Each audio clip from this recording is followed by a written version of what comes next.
Part 2 of a Train the Trainers workshop for members of the Belize Security Forces concluded after 2 weeks of information sharing on children's rights. A closing ceremony for the 15 participating officers from the Belize Defense Force and the Police Department was held at the Inspiration Center in Belize City. The capacity building initiative was specifically for security personnel who interact with children and youth. The project entailed drafting a course on child rights, which will be integrated into the curricula of police and B.D.F training academies, and the training of trainers who will eventually support the delivery of this course in their respective institutions. The training of trainers was conducted in 2 phases. Consultants facilitated the delivery of all modules in the manual, and then participants took turns facilitating section of the manual, obtaining feedback from their peers and the consultants. We took a field trip to Princess Royal Youth Hostel and Wagner's Youth Facility, where the participants were able to interact firsthand with the youth at risk at these different facilities. And that was a really wonderful experience to see the participants and the youths interacting.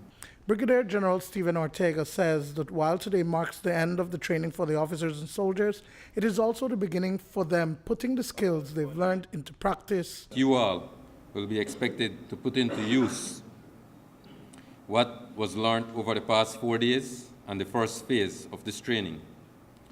Some of the topics covered in a broad sense is the child, and by this I mean understanding development of a child brain and the adverse effects such as neglect, trauma, and abuse could have on their development.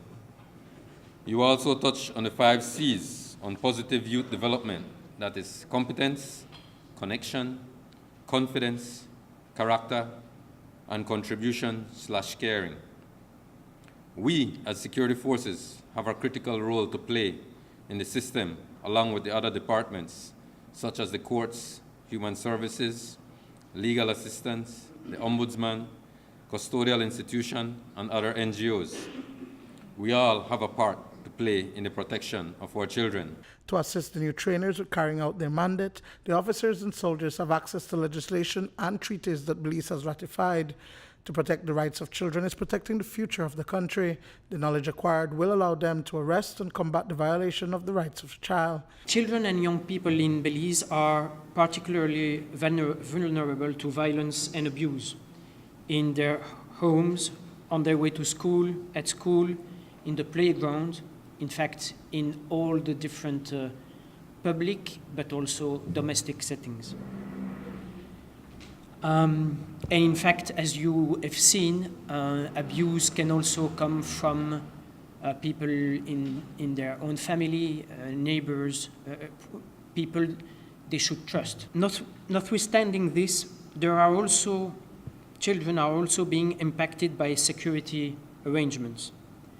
Security-related incidents like coming in conflict with the law, or simply having to recall and recount incidences of violence and abuse against them can have significant negative impact on them and throughout all their life, on their emotional and psychological stability and development.